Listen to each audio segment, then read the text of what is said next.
cuadro. Buenas noches, está medio averiado el cuadro, parece hoy, ¿eh? Bueno, gracias al Señor, estamos los que estamos. Los que estamos sobreviviendo o ya nos recuperamos de lo que teníamos, cualquiera sea lo que haya sido. Frío, gripe, tos, resfrío. Bueno, vamos a estar orando en un momento más por aquellos que no se sienten bien. Hay unos cuantos que están enfermos en esta noche, ¿eh? Pero vamos a comenzar abriendo la palabra del Señor antes de tener tiempo de oración en Colosenses. Colosenses el capítulo 3. Colosenses el capítulo 3. Y antes de ver el tema que vamos a estar mirando hoy, que tiene que ver con este pilar del carácter cristiano, sobre la compasión y el perdón, me gustaría repasarlos a los anteriores pilares para que los tengamos en mente y darnos cuenta que uno se edifica sobre el otro. Entonces, tenía pensado regalarles un libro si ustedes me decían todos los pilares, pero digo, no es justo porque no creo que hayan tomado nota, pero capaz que tomaron nota. Entonces, voy a regalar un libro, no lo traje, pero lo tengo arriba. El que me dice los 9, o a los 8, porque hoy es el 9, le voy a dar el libro, ¿no? Así que vamos a ver. El primero, ¿alguien se acuerda cuál era? El primer pilar. El primer pilar. Nadia. Muy bien. Vamos a ver si llegas al 7, al 8. Muy bien. El segundo. ¿Cuál era el segundo? El segundo pilar. ¿De qué hablaba? ¿Viste? Ya sabía que no iban a... Así que ya sabía que el libro... Uy. No. No. El segundo pilar... ¿eh? La mente. Estoy mirando si anotaste o no. Estoy mirando. ¿Anotaste? Muy bien, bien. El primero entonces, la identidad. El primero es la identidad, que es lo que el Señor forma en nosotros, y luego lo que cambia es nuestra mente, nuestra manera de pensar. Renueva nuestros pensamientos. Después de nuestra mente, ¿qué es lo que hace el Señor? ¿Dónde trabaja? ¿En dónde? El corazón, el tercer pilar. Muy bien. Dios trabaja en nuestro corazón, porque recordemos que aprendimos que lo que somos por dentro termina definiendo lo que hacemos, ¿no? Lo que somos por dentro termina definiendo lo que hacemos. Luego de eso, el carácter se forma con la identidad, renueva los pensamientos, trabaja en el corazón. Cuarto, ¿qué es lo que pasa en el cuarto pilar? ¿Qué pasa?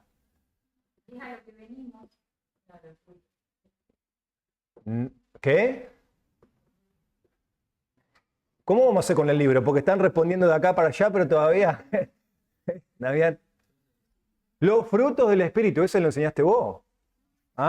Los frutos del Espíritu. Hay que repartir el libro en varios pedazos, me parece, esta noche. Los frutos del Espíritu. El carácter debe evidenciar el fruto del Espíritu. Eso es importante que lo tengamos en cuenta. El quinto pilar. ¿Cuál es? El quinto pilar. ¿De qué hablaba el quinto pilar del carácter cristiano? ¿De qué? A ver, Santi. No, ese fue el cuarto, el quinto. No, todavía no. No, estamos hablando del carácter cristiano, sí, estamos. A ver. No, mire que el libro no se lo van a llevar así nomás, Damián, ¿cuál era? Dominio de la lengua. Habíamos visto que el carácter cristiano se evidencia en lo que hablamos y cómo hablamos. En lo que hablamos y cómo hablamos. Habíamos mirado también que la madurez de un creyente no se determina por su activismo, más bien por su manera de hablar, ¿no? Aprender a dominar la lengua. Ese había sido el pilar que habíamos mirado. Después de ese viene el sexto, y ese carácter, ese pilar se ve demostrado por ¿qué? Ahí mencionaron recién, a ver, Nadia. Por la humildad y el servicio al Señor y a los demás. Mi carácter termina demostrando si vivo centrado en mí o en los demás. Ese habíamos mirado ese principio. Llegamos al séptimo pilar. Nuestro carácter se revela por... ¿Cuál fue el séptimo?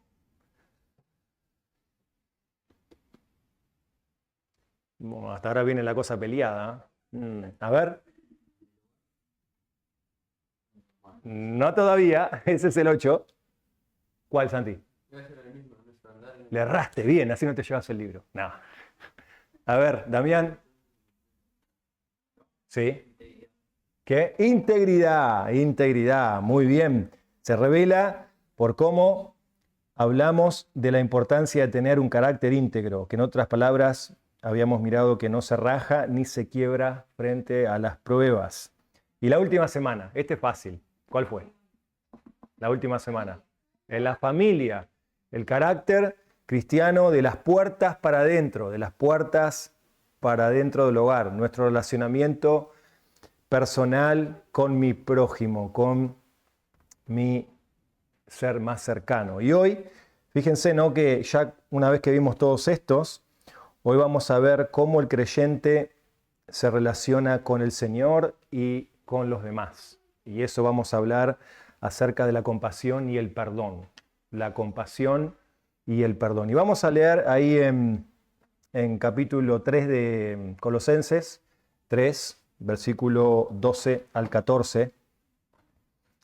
Dice, entonces ustedes, como escogidos de Dios, santos y amados, revístanse de tierna compasión, bondad, humildad, mansedumbre y paciencia.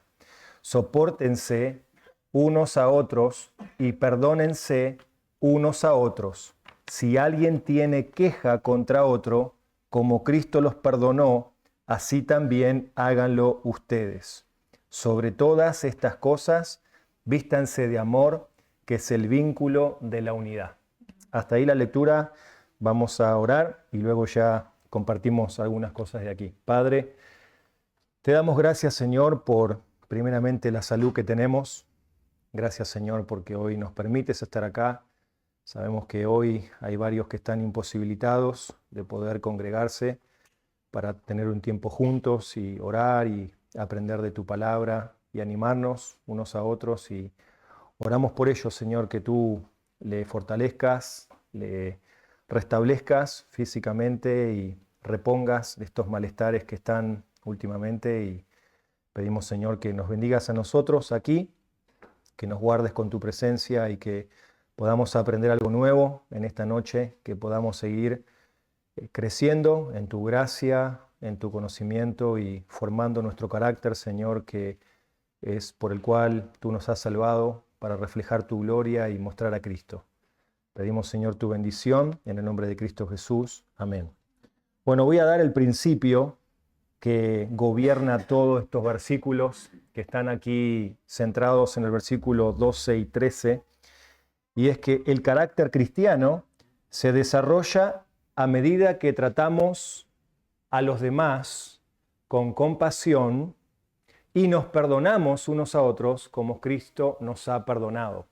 Si nosotros miramos a los versículos que hemos leído, vamos a encontrar que Pablo está hablando aquí a la iglesia que está en Colosa.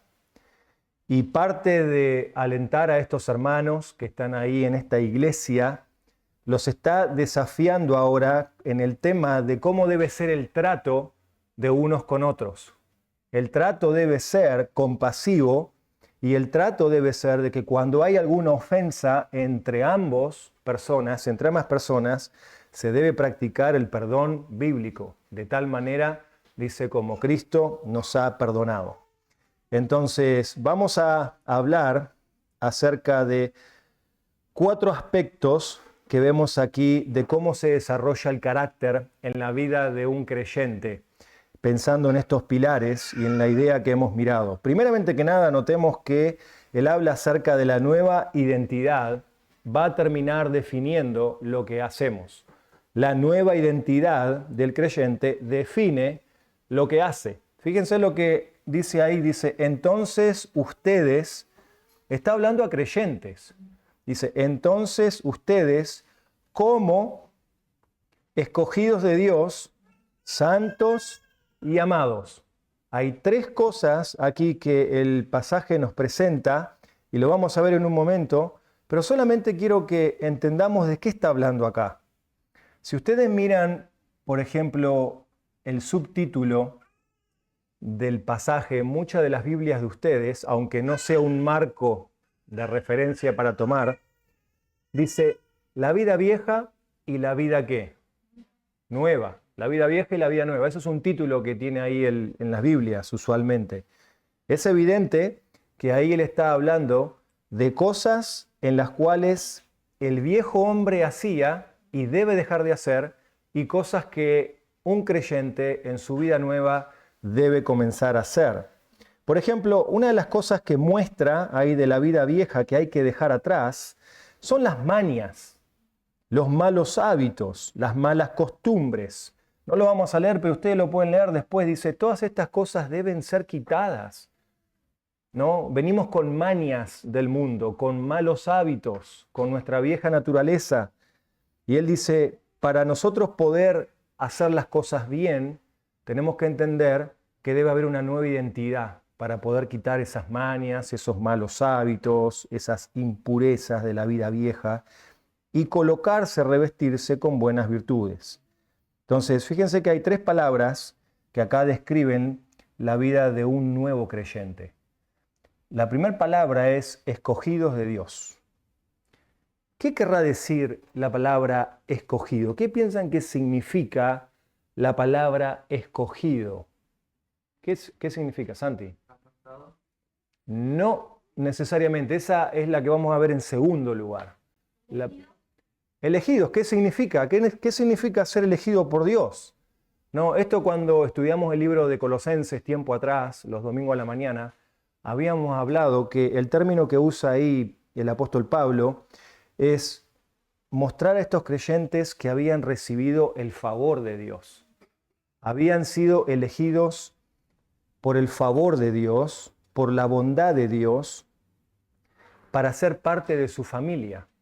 Dios ha mostrado su favor, ¿cómo? Eligiendo a los creyentes para ser parte de su familia.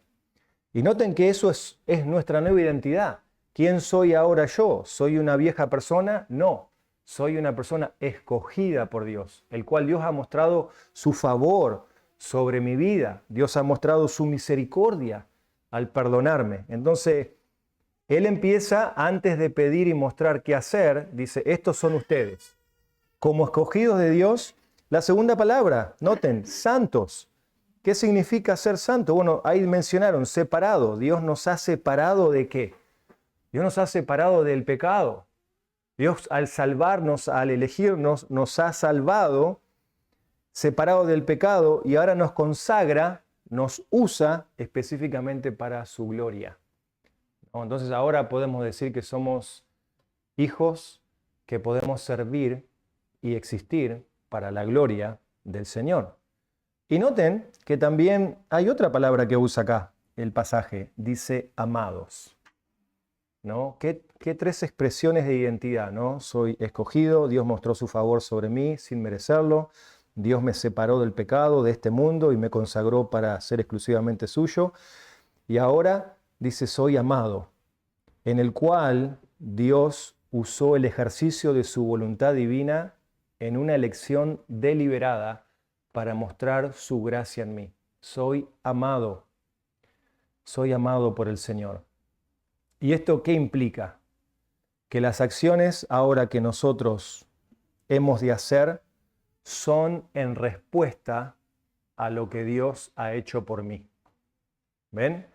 O sea, antes de que nosotros empecemos a hablar acerca de cómo yo debo tratar a los demás con compasión, cómo yo debo perdonar a los demás cuando tengo un conflicto o me han ofendido, antes de hablar de eso, yo debo entender que la motivación principal para yo hacer esto nace de lo que Dios hizo por mí. Esa es la mayor motivación en esta noche que debe haber para un creyente. ¿Por qué yo debo tratar a los demás con compasión y no condenarlos, no juzgarlos? Porque el Señor ha mostrado su favor. Ha mostrado su favor en mi vida. Me ha elegido, me ha apartado ahora para ser suyo, para su gloria, y sobre todo me ha hecho amado, objeto de su amor. Soy objeto del amor del Señor. Entonces, las acciones que vamos a hacer no nacen por obligación. no nacen por obligación, deben nacer de esta verdad de la palabra del Señor. Por eso, no, siempre digo, la identidad define lo que haces. Es muy importante entender quién soy en esta noche en Cristo. Porque si entiendo realmente quién soy en el Señor, soy una persona amada, entonces al ser objeto del amor de Dios, puedo amar a los demás, puedo hacer lo que Dios me pide, porque Dios me ha dado ya las capacidades para poder hacerlo. Entonces, fíjense, ¿no? La nueva identidad va a definir lo que hacemos. ¿Y qué es lo que debemos hacer? Bueno, acá dice, ¿no? Entonces ustedes, como escogidos de Dios, santos y amados, revístanse.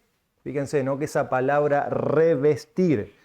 Entonces, el versículo 12 nos habla de las virtudes que debemos vestir. La identidad define lo que hago y lo que hago es vestirme. Me voy a vestir. Entonces, esa palabra revestir es como lo que algunos han tratado de hacer aquí con la pared, al costado. Han tratado de revestirla. Estaba la pared desnuda, estaba la pared rajada o estaba la pared mostrando en su uso natural los tornillos, cómo estaba puesta. Y personas vinieron y le pusieron encima una masilla, la revistieron. Es como cuando una persona también se viste, se pone ropa encima. Y esa es la expresión que está usando aquí el apóstol, es poner algo encima, ¿no? Entonces, ¿qué significa cada una de estas cosas? Bueno, miren que habla de varias virtudes aquí. Dice, revístanse de tierna compasión, bondad, humildad, mansedumbre y paciencia. Todas estas cosas tienen que ver con el trato a los demás. Esto no tiene que ver con mi relación con el Señor. Esto tiene que ver con mi relación con el prójimo. Acá no está Dios en el medio, ¿sí? Que yo lo debo tratar al Señor con compasión. No. Acá está hablando implícitamente en mi trato con las personas. ¿Cómo debe ser mi trato? Compasión. ¿Qué significa la compasión? Compasión, ahí el término que usa el apóstol, es ser un creyente que muestra cariño y afecto aun cuando no sea recíproco del otro lado. Ser una persona cariñosa y afectuosa aun cuando no sea recíproco. Ahora, quizás ustedes podrán decir, pero a mí no me sale ser cariñoso. No me sale de los sentimientos mostrar afecto. Fíjense que esto no tiene nada que ver con sentimientos. Esto tiene que ver en sí, en general, como vamos a llegar al final, con una actitud intencional de buscar amor. De buscar amor. Entonces dice, revístanse. Significa que esto no lo tienen ustedes. No lo tienen, porque en la vieja vida no hay compasión. En la vieja vida no hay un trato cariñoso. Y él dice, sáquense estas cosas de la vida vieja y pónganse ahora en la nueva, ahora que son escogidos, amados y separados por Dios, pónganse esto, compasión. Mostrar cariño y afecto aun cuando yo no reciba lo mismo del otro lado. Y debemos pensar, ¿no? ¿Soy una persona así o necesito en esta noche no vestirme de esto? Benigno, noten que dice benigno. ¿Qué significa la palabra benigno? Estar dispuesto a hacer y buscar el bien siempre del otro. Benigno, revestirse de benignidad, significa estar dispuesto a hacer y buscar el bien del otro. Eso es lo que está hablando aquí como parte del desarrollo de nuestro carácter. Estar dispuesto. No siempre es fácil. Pero la gran pregunta en esta noche es, ¿estoy dispuesto? ¿Deseo hacer esto? Y el gran deseo viene motivado de lo que Dios hizo por mí. Identidad define lo que hago. Identidad define cómo me comporto. Noten lo que dice otra virtud, no solamente la compasión, la bondad, sino también la humildad. ¿Qué es la humildad? Bueno, esa palabra es interesante porque en nuestra Biblia ahí dice humildad, pero en el original la palabra se traduce mejor como mantener un perfil bajo. una persona que mantiene un perfil bajo, esa persona que está detrás de escena, esa persona que no quiere figurar, esa persona que muestra modestia. Dice, revístanse de modestia, de persona de tener un perfil bajo, de humildad. Y esto tiene que ver también en cómo nos tratamos unos a otros. Mansedumbre, mansedumbre, revístanse de mansedumbre. Mansedumbre es alguien que no insiste en tener la razón. No insiste en tener la razón. Fíjense, ¿no?, en nuestro trato cotidiano, cuando tenemos que charlar diferentes asuntos, cómo muchas veces, indirectamente sin darnos cuenta, nuestro corazón quiere tener la razón. Y muchas veces por eso tenemos conflictos. Esto lo aprendimos el día lunes en la clase de FEU. Los conflictos interpersonales se dan porque muchas veces no hay mansedumbre de nuestra parte. Tenemos conflictos porque queremos tener la razón. ¿La razón para qué? Para ganar el argumento, ¿verdad? O para defender algún asunto que creamos en cuestión. Mansedumbre es no insiste en tener la razón. Paciente. ¿Qué significa la palabra paciente? ¿Ven? Paciente es diferente a la que vimos el otro día, el domingo, cuando hablamos de soportar, cuando hablamos la semana pasada de perseverar. La palabra paciente que aparece aquí en este texto tiene que ver con ser una persona de largo ánimo, de aguantador, una persona que aguanta. Eso tiene que ver con la resiliencia.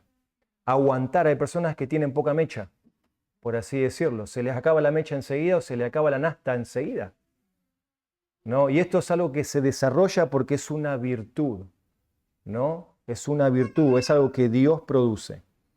Entonces, la gran pregunta para nosotros en esta noche es, estas virtudes que debemos vestir, ¿cuál suele ser la más fácil de mostrar? ¿Cuál para tu vida personal es la más fácil? La que Dios ha obrado y te es fácil. La compasión, la benignidad, la humildad, la mansedumbre, la paciencia. ¿Y cuál suele ser la más difícil de mostrar? ¿Cuál es la más difícil de mostrar en tu propia vida? Entonces, así como nos vestimos para salir en nuestros entornos, también nos debemos vestir para exhibir estas virtudes en medio de nuestros entornos. O sea, todos ustedes se han puesto campera, algunos están con campera puesta acá, todos se visten para salir a su entorno. Yo creo que nadie sale desvestido. De la misma manera que nos vestimos para salir a nuestro entorno, esto tenemos que ponernos siempre, cuando vamos a estar con personas, lidiando con situaciones diferentes. ¿Por qué? Porque es nuestra identidad. Como hijos amados de Dios, nos ponemos esto. Y ahora noten lo que dice el versículo 13. Versículo 13. Soportándose unos a otros. Soportándose unos a otros. Entonces, las virtudes ya las vimos. Ahora habla el versículo del trato mutuo que debe existir cuando haya un problema. El trato mutuo que debe existir cuando haya un problema. Noten que los versículos nos muestran que las relaciones con las personas, aún entre cristianos, no son perfectas. Las relaciones entre cristianos, entre personas, entre incrédulos, no son perfectas. ¿Pero qué significa soportarse unos a otros? ¿Se han puesto a pensar? Tengo que soportar. Usualmente no usamos la palabra soportar. Usamos otra palabra. ¿Cuál es? ¿Aguantar o qué? Bancar. Me tengo que bancar a este hermano. Usamos usualmente otra palabra que empieza con F y termina con R, ¿no? ¿Pero qué significa? Implica tolerar o aguantarse unos a otros, soportarse, llevar la carga uno de otro. Voy a citar un párrafo que usé en el mensaje que prediqué sobre este texto tiempo atrás, y dice lo siguiente, dice, a menudo precisamos de la gracia de Dios para soportar las idiosincrasias de otros, como la necesitan ellos para soportar las nuestras. Hemos de soportarnos mutuamente. A veces pensamos, no, tengo que soportar a este hermano, tengo que soportar esta situación en casa, tengo que soportar esta situación en el trabajo. Recuerda, no eres siempre la víctima que tiene que soportar. Hay otros que tienen que soportarte a ti también. Entonces, el trato mutuo debe existir cuando haya un problema, es la actitud de soportar. Y noten que esto tiene que ver específicamente con un acto voluntarioso e intencional. ¿Y qué dice el versículo 13? Ahí la segunda parte. Dice, sopórtense unos a otros y perdónense unos a otros si alguien tiene queja. Fíjense que cuando hay un conflicto muchas veces, el conflicto sucede cuando hay dos personas y sucede por un asunto de intereses. Hay un asunto de intereses. El conflicto se sucede cuando hay un asunto de intereses de ambos. Ambos quieren algo, ambas personas en el conflicto quieren algo, y noten lo que dice ahí la palabra, ¿no? Cuando hay una queja. Cuando hay una queja. Entonces, ¿qué es lo que debe prevalecer? Perdonarse unos a otros implica remover la ofensa completamente y no volver a recordarle su pecado de manera acusativa. Eso es lo que es perdonar. Perdonar es remover la ofensa completamente y no volver a recordar su pecado de manera acusativa, aunque en ciertas ocasiones no podamos liberar al opresor, al ofensor, de las consecuencias. Esto es verdad, esto lo aprendimos el lunes en la clase, cito el manual que estamos estudiando. No, a veces lo que nos pasa es que cuando estamos lidiando con asuntos decimos sí te perdono o sí lo perdoné al hermano, pero la próxima situación que nos viene volvemos a traer de vuelta los pecados del pasado. Y acá la Escritura, fíjense que deja bien en claro cómo debemos perdonar. Dice, si alguno tiene queja contra otro, como Cristo los perdonó. Cristo podría tener una lista llena de quejas en contra nuestra hoy, pero no las tiene. ¿Por qué? Porque se las olvidó, las cargó en el Calvario. Como Cristo nos perdonó. ¿Qué significa eso? Que no lleva recordatorios de los errores cometidos. Cristo no lleva recordatorio. El lunes dije esto, cuando las personas nos hacen un daño, usualmente tendemos a recordar ese daño, porque está grabado en nuestra memoria. Pero escucha, tú puedes elegir no recordarlo.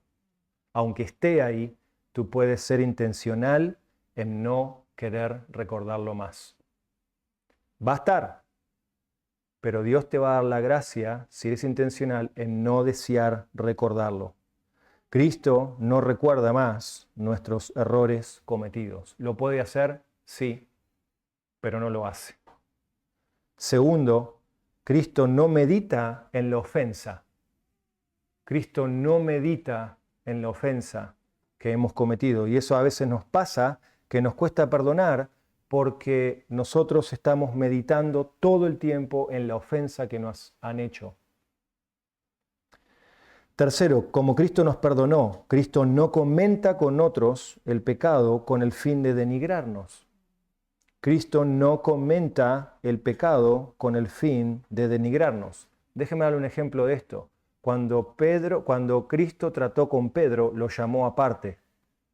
Lo llamó aparte y trató con él. No lo llamó enfrente de todos los discípulos. Ahora bien, hubo situaciones en las cuales se hicieron públicas los pecados de algunos discípulos y el Señor los tuvo que reprender públicamente porque lo hicieron público. Pero el Señor no es así con nosotros. Él no comenta con otros nuestro pecado. Como Cristo nos perdonó implica buscar restaurar hasta donde sea posible. Ese debe ser nuestro deber como creyentes en el Señor, buscar siempre restaurar, mientras que de nuestra parte sea posible. No podemos controlar la otra parte ofensora o que ha recibido la ofensa, pero sí debemos buscar perdonar, remover la ofensa completamente y no recordarlo de manera acusativa. Acusar, ¿saben lo que significa, no? Ah, vos me hiciste esto aquella vez. Quizás, vuelvo a repetir, nos acordemos de ciertas cosas que nos han hecho, pero evitemos caer en esto de acusar, porque es ahí donde el Señor nos llama a que podamos, fíjense para terminar, dice, como Cristo nos perdonó, así también háganlo. Fíjense, ven, háganlo. No es, si se sienten bien, es, hay que perdonar, hay que soportar, hay que vestirse de estas cosas. ¿Por qué? ¿Por qué debo hacerlo? Porque tu identidad define lo que haces. Sos escogido, sos apartado para Dios ahora y sos amado por Dios. Tenés todo para hacerlo. Y fíjense cómo termina ahí el pasaje, ¿no? Este pilar, cómo lo cierra el último pilar. Dice, sobre todas estas cosas, ¿ven? Sobre todo este pilar es como que le pone el cierre allí.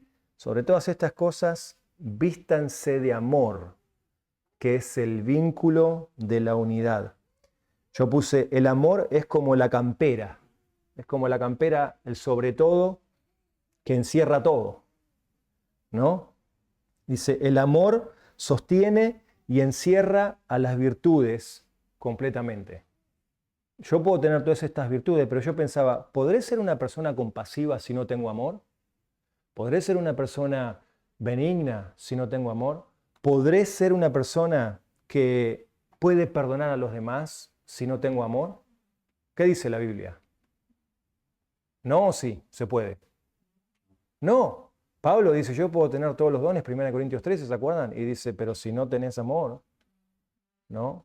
Entonces, el amor sostiene y encierra a las demás virtudes. Fíjense que nosotros, lamentablemente, por la cultura que vivimos, pensamos que el amor es un sentimiento.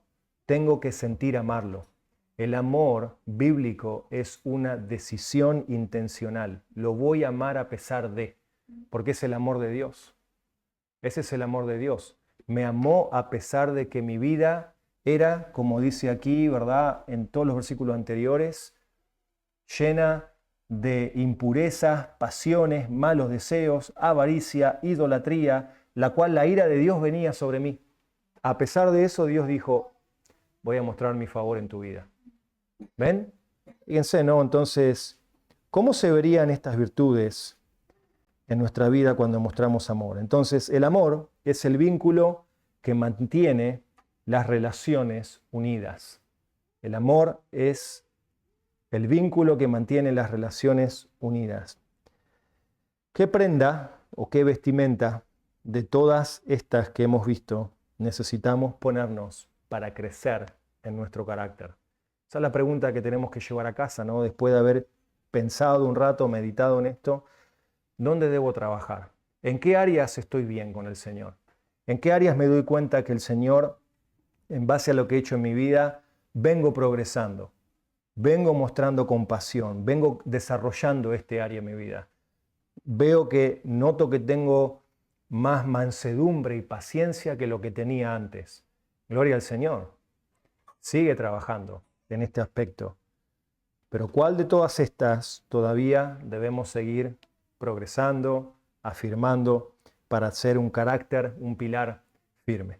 Así que bueno, ahí vamos a dejar con la compasión y el perdón. Y la semana que viene vamos a terminar con los dones, con el tema de los dones y el servicio al Señor. Vamos a orar. Padre, queremos darte gracias, Señor, por la palabra. Gracias, Señor, por la enseñanza de la misma. Y queremos pedirte, Padre, que tú puedas obrar en nuestro corazón estos pensamientos que hemos hablado de la Escritura, que tú nos ayudes a seguir creciendo y a vestirnos, a ponernos estas virtudes que son esenciales para seguir trabajando y desarrollando nuestro carácter. Gracias, Padre, por la Biblia. Gracias porque en ella encontramos tanta sabiduría para la vida práctica, cotidiana, en cómo debemos tratarnos unos con otros. Y ayúdanos, Señor, que tanto la compasión como el perdón en nuestra vida sean elementos que sean fáciles de divisar, que sean fáciles de ver. Que cuando otros, Señor, estemos tratando con asuntos, puedan ver que hay compasión en nuestra vida por los problemas que estamos enfrentando o lidiando junto a otros. Que otros puedan observar la actitud pronta, Señor, a poder perdonar cuando somos ofendidos y ofendemos a otros también. Te pedimos tu ayuda, Señor, y danos amor, Señor, para que podamos seguir creciendo en unidad. Te pedimos tu bendición sobre tu palabra. Oramos en nombre de Cristo Jesús. Amén. Bueno.